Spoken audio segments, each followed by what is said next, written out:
अस्सलाम वालेकुम स्टूडेंट्स। बेटा आज का हमारा टॉपिक है पोटेंशियल एनर्जी। तो बेटा पोटेंशियल एनर्जी को हमने लास्ट लेक्चर में थोड़ा सा डिस्कस किया था। तो पोटेंशियल एनर्जी की डेफिनेशन क्या है? तो बेटा energy stored due to position और कंडीशन।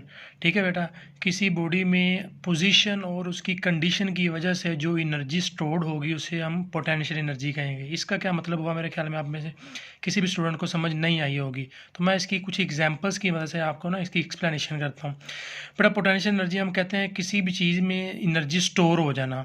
ठीक है, तो वो एनर्जी स्टोर कैसे हो सकती है? अगर आप किसी चीज़ को, आपके पास कोई बॉल पड़ा हुआ है, उसको आप हाइट पे लेके चले जाएं, तो जब आप उसे हाइट पे लेके चले जाएंगे तो ज़मीन से वो क्या हो गई है, चीज़ दूर हो गई है। तो जब चीज़ कोई ज़मीन से दूर हो जाएगी, इसका मतलब वो एंटी ग्रेविटी की तरफ जा रही है। एंटी ग्रेविटी का मतलब वो ज़मीन से दूरी की तरफ जा रही है, जिससे एनर्जी क्या हो जाएगी, उसमें स्टोर्ड हो जाएगी।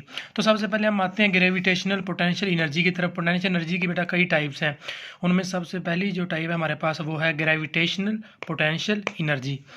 तो ग्रेविटेशनल पोटेंशियल, बेटा ग्रेविटेशनल वर्ड निकला ग्रेविटी से। ग्रेविटी हम कहते हैं ज़मीन की फोर्स। देखिए, अगर हमारे पास कोई एप्पल है, हम एप्पल को ऊपर की तरफ फेंकते हैं तो वो नीचे की तरफ क्यों आता है? नीचे की तरफ बेटा इसलिए आता है क्योंकि जो ग्रेविटी है वो क्या करती है, उससे अपनी तरफ खींचती है। तो ग्रेविटेशनल पोटेंशियल एनर्जी वो होगी जो ज़मीन अपनी तरफ चीज़ों को क्या कर रही होगी, खींच रही होगी। तो इसकी डेफिनेशन की तरफ आते हैं।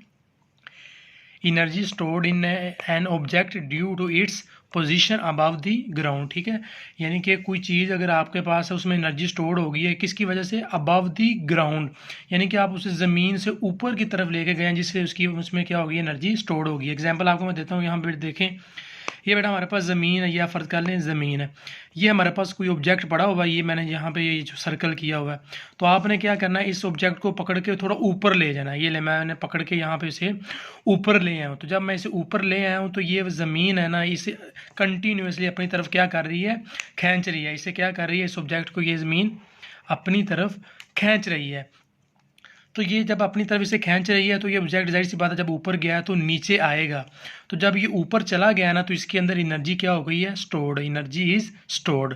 मैं बात अपनी बेटा दोबारा रिपीट करता हूँ। यहाँ पे देखें, ये ऑब्जेक्ट यहाँ पे पड़ा हुआ था, आप इसे ऊपर लेके चले गए, ये ऊपर चला गया ऑब्जेक्ट, तो इसमें एनर्जी क्या हो गई है, स्टोर्ड हो गई है। अब ये ऑब्जेक्ट नीचे क्यों आएगा? क्योंकि ग्रेविटी है, ग्रेविटेशनल फोर्स है जो इसको क्या करेगी, नीचे लाने में मदद देगी। तो यहाँ पे देखें, ये इसी ऑब्जेक्ट को ये नीचे आ रहा है, ये मैंने एरोज लगाए हुए हैं। तो ये एरोज का मतलब है ये ज़मीन इन्हें नीचे की तरफ खींच रही है, यानी कि ग्रेविटी इन्हें नीचे की तरफ खींच रही है।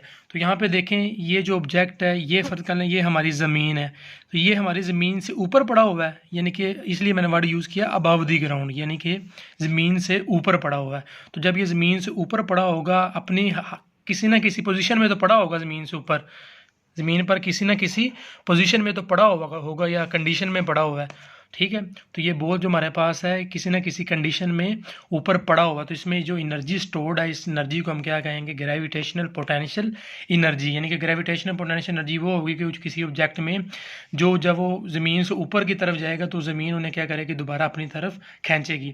अब ज़मीन कितनी फोर्स से अपनी तरफ चीज़ों को खींचती है, वो यहाँ पर लिखा हुआ, the earth has gravitational field strength is 10 newton per kg। ठीक है, तो जो ज़मीन की ग्रेविटेशनल ताकत होती है वो कितनी होती है, 10 न्यूटन पर kg। तो ये था बेटा हमारा आज का टॉपिक। तो इसमें से जो बेटा आपने चीज़ें याद करनी है, डेफिनेशंस को अंडरलाइन करना है, वो आपको मैं पेज सेंड कर दूंगा, वहाँ पर सारी की सारी डेफिनेशंस वो अंडरलाइन हुई पड़ी हैं। ठीक है, तो आप लोगों ने वो याद कर लेनी है। अल्लाह हाफिज़।